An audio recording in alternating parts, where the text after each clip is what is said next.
কৃষি উন্নয়নের মাধ্যমে পুষ্টি এবং খাদ্য নিরাপত্তা জোরদারকরণ প্রকল্পের আওতায় বরগুনায় চলছে 2 দিনব্যাপী কৃষি প্রযুক্তি এবং পুষ্টি মেলা। এ বিষয়ে বিস্তারিত জানাতে বরগুনার শিল্পকলা একাডেমি থেকে যুক্ত হয়েছেন সুজন আখন। সুজন, মেলায় কি কি আয়োজন রয়েছে আর এখান থেকে কৃষকরা কিভাবে লাভবান হবেন?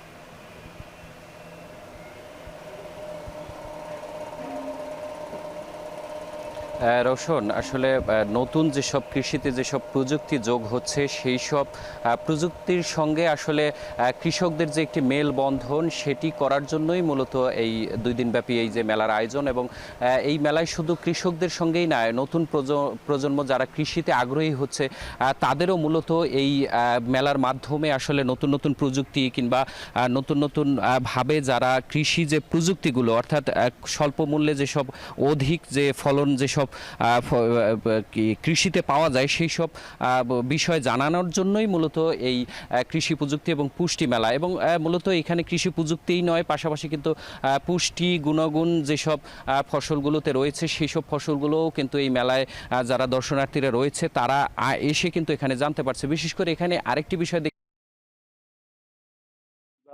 তাদের ফলে কিংবা ফসলে সার প্রয়োগের বিষয়গুলো সেখানে এই মেলার মাধ্যমে আসলে সেই কৃষি তথ্য সার্ভিসের এই যে স্টলটিতে সেখানে আসলে কিন্তু তারা কিন্তু জানতে পারবে যে কিভাবে কি তারা ফসলে যেই সার প্রয়োগ করবে সেগুলো আসলে জেলা প্রাণী সম্পদ দপ্তর থেকেও এখানে স্টল করা হয়েছে এবং মৎস্য দপ্তর থেকেও এখানে স্টল করা হয়েছে। এবং এখানে আমরা গতকাল কিন্তু দেখতে পেয়েছি যে বেশ দর্শনার্থীদের উপস্থিতি কিন্তু আমরা দেখতে পেয়েছিলাম, কিন্তু আজকে সকাল থেকে অনেকটাই দর্শনার্থী অনেকটাই কম।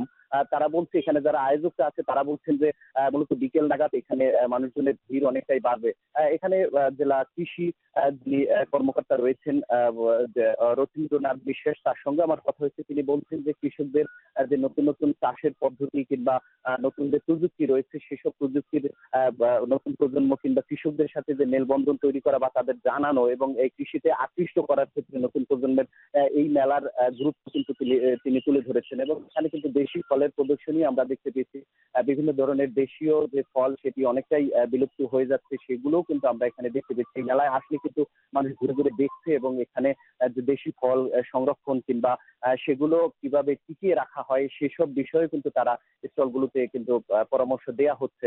এবং আমরা দেখতে পেয়েছি যে এখানে বিভিন্ন ধরনের যে বাড়ির আঙিনায় যে অন্যান্য যে ফসল কিংবা ছোট খামার তৈরি করার পদ্ধতিগুলোও কিন্তু এখানে তুলে ধরা হয়েছে। এবং এখানে স্টলে আসলে কিন্তু এই যে নতুন প্রজন্ম অর্থাৎ বিশেষ করে শিক্ষার্থীরাও এখানে আসছে, তাদের কিন্তু এখানে ধারণা দেওয়া হচ্ছে। এবং কৃষকরাও কিন্তু বিকেল নাগাদ তারা আসছে এবং তারা কিন্তু এই স্টলগুলো ঘুরে ঘুরে দেখছেন। এবং বাড়ির আঙিনায় বিশেষ করে এখানে পশুপালন থেকে শুরু করে বাড়ির উঠোনে যে এই যে এক একটি পরিবারের যে চাহিদা পূরণ করার জন্য যেসব ফল বা কিংবা সবজিগুলো এখানে চাষ করা যায় সেসব পদ্ধতিও কিন্তু এখানে এই তথ্যগুলো কিন্তু এখানে দেওয়া হচ্ছে। তো সব মিলিয়ে আসলে এই স্টলগুলো কিংবা এই মেলার প্রাঙ্গণ কিন্তু ঘুরে কিন্তু আমরা দেখতে পেয়েছি যে এখানে সব এখানে কৃষকদের কিংবা নতুন প্রযুক্তি যে সব রয়েছে সেসব ধারণা কিন্তু তারা দিচ্ছে। তো সব মিলিয়ে এই ছিল আমার কাছে বরগুনার শিল্পকলা একাডেমি প্রাঙ্গণের যে 2 দিনব্যাপী কৃষি প্রযুক্তি যে মেলা চলছে সেই মেলা প্রাঙ্গণ থেকে সব শেষ। বরগুনায় কৃষি প্রযুক্তি এবং পুষ্টি মেলার সবশেষ পরিস্থিতি জানাতে যুক্ত ছিলেন সুজন আখন।